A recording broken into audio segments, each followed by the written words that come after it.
Pada zaman dahulu kala, hiduplah seorang ibu dengan anak perempuannya yang bernama Darmi. Ayah Darmi sudah meninggal saat Darmi masih kecil. Dahulu, mereka hidup berkecukupan. Namun, setelah ayahnya meninggal, ibu Darmi harus bekerja keras dengan memetik panen di ladang demi hidup mereka. Karena setiap hari bekerja di ladang, kulit ibu Darmi menjadi semakin gelap dan berat tubuhnya pun semakin menyusut. Dan semua itu dilakukannya demi Darmi, putri satu-satunya beliau. Namun, apa yang dilakukan Darmi? Ia tidak mau membantu ibunya. Kerjanya setiap hari hanya berdandan. Dia juga enggan keluar rumah karena takut kulitnya menjadi gelap seperti ibunya. Suatu hari, ibu Darmi akan bekerja di ladang.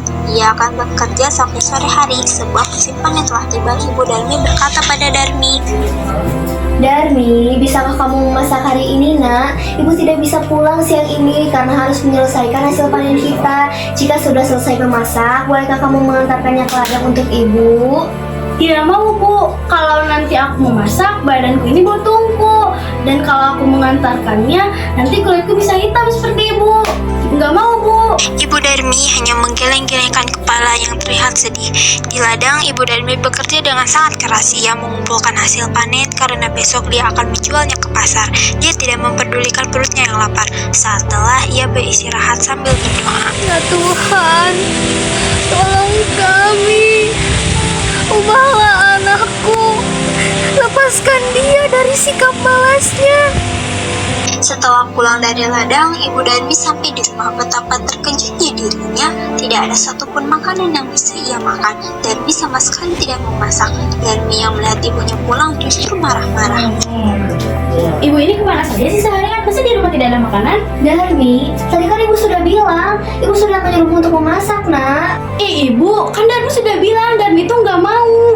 Darmi meninggalkan ibunya yang kelaparan dan lelah dengan marah. Keesokan harinya, Ibu Darmi sudah siap dengan hasil panennya. Ia akan pergi ke pasar. Darmi, ikutlah ibu ke pasar, nak. Ibu membutuhkan bantuanmu untuk menjual hasil ladang kita. Ah, gak mau, Bu. Kalau Darmi ikut ke pasar, nanti kulit Darmi ini bisa kotor. Apalagi kan pasar becek. Darmi gak bisa bayangin, Bu. Nanti kulit Darmi yang putih bersih ini juga ikutan kotor, Bu. Ya sudahlah, Darmi, biar ibu yang ke pasar saja. Akhirnya, ibunya ke pasar sendiri dengan membawa hasil ladang itu.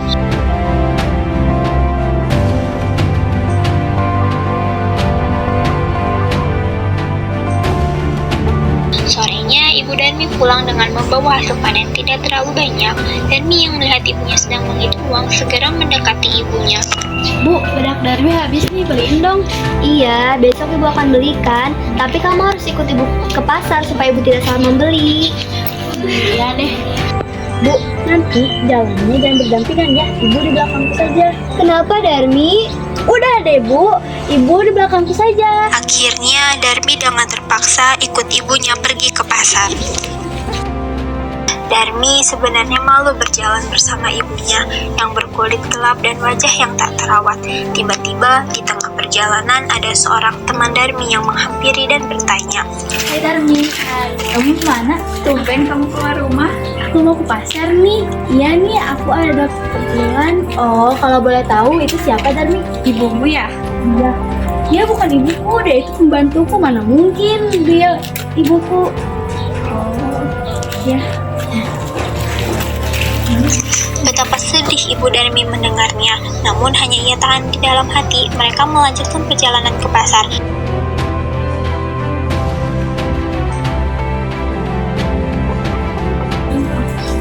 Ramai sekali ya di pasar tadi. Iya, banyak ibu-ibu yang sedang berbelanja. Sangat seru sekali melihat ibu-ibu teman-teman. Iya, seru sekali. Sekarang kita mau kemana? Kita pulang saja ke rumah. Iya. Kedua orang pemuda itu melihat temannya Darmi lalu menyapa. Samperin yuk. Darmi, kamu mau kemana? Ngomong-ngomong, di belakangmu siapa? Apakah dia ibumu? Iya, bukan. Dia bukan ibuku, tetapi dia pembantuku. Oh, pembantumu. Yaudah, kita duluan ya. Sungguh hati Ibu Darmi semakin sedih. Begitu tega anaknya mengakui dirinya sebagai pembantu. Namun sekuat tenaga dia berusaha menahannya. Setelah bertemu temannya, Darmi dan ibunya melanjutkan jalan ke pasar. Saat mereka akan memasuki pasar, lagi-lagi Darmi bertemu dengan temannya yang lain. Ya nih, aku mau membeli sesuatu. Wah, Darmi, sekarang kamu makin cantik saja. Berarti dong bikin perawat dirinya. Ah, kamu bisa saja. Kalau kamu ingin cantik sepertiku, kamu harus sering tiduran dan dandan juga. Ya, seperti itu. Lalu siapa di samping kamu, Dermi? Ya, siapa ya? Apakah dia ibumu? Iya, dia bukan ibuku, dia itu pembantuku. Nah, kalau begitu kamu duluan ya. Ya, Bye, Dermi. dan Sampailah Darmi dan ibunya di pintu pasar. nih pegang. Iya, nak. Sesampainya di sana, Darmi melihat-lihat dan membeli barang-barang yang dijual di pasar itu.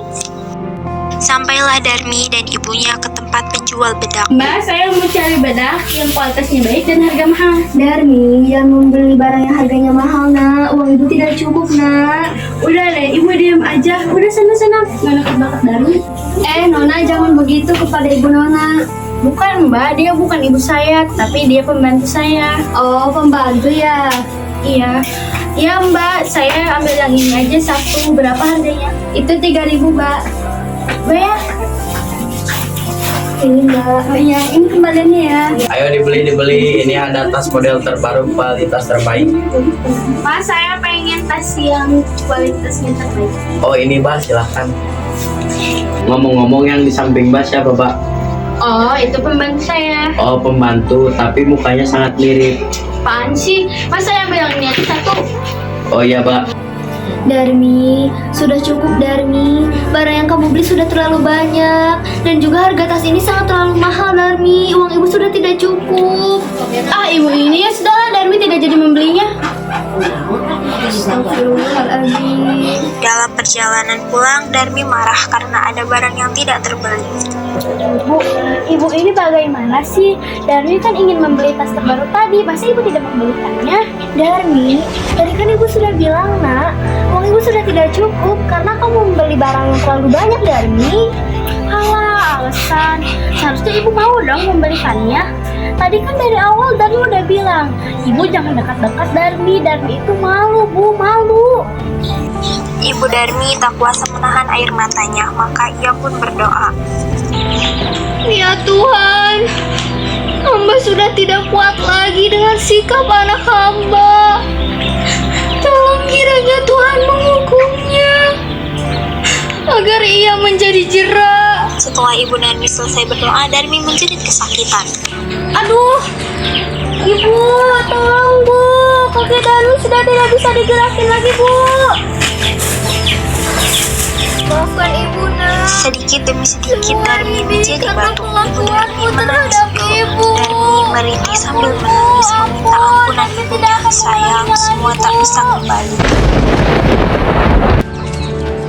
Semua tak bisa kembali karena dia durhaka kepada ibunya. Darmi tetap menjadi batu. Dia harus menanggung hukuman karena telah durhaka kepada ibunya yang sudah melahirkan, merawat, dan membesarkannya.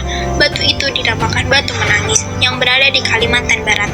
Dari cerita rakyat Batu Menangis, kita semua dapat mengambil pelajaran bahwa kita sebagai seorang anak hendaknya harus berbakti kepada orang tua kita.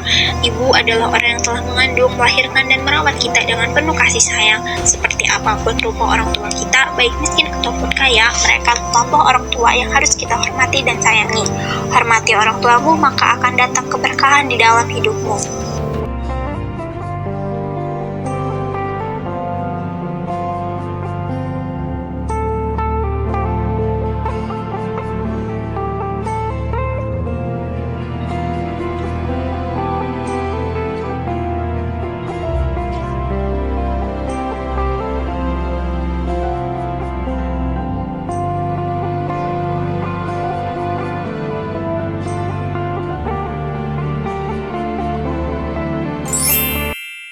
Satu, dua, tiga.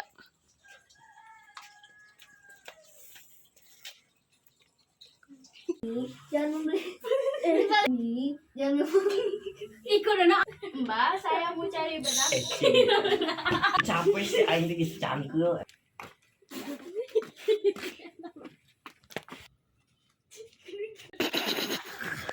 Itu adalah si Darmi. Mau kemana dia? Mau ke pasar.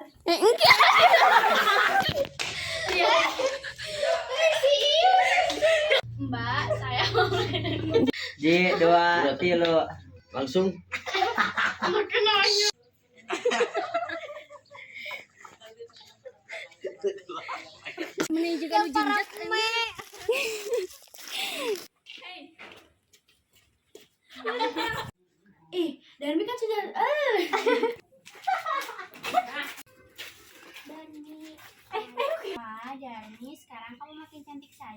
Jadi dong Cis merawati dia.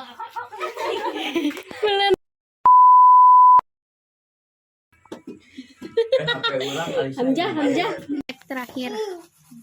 Semangat. Semangat, teks terakhir jadi batu. Ayo beli ini ada baju dan tas. Model terbaru. Za, tadi tuh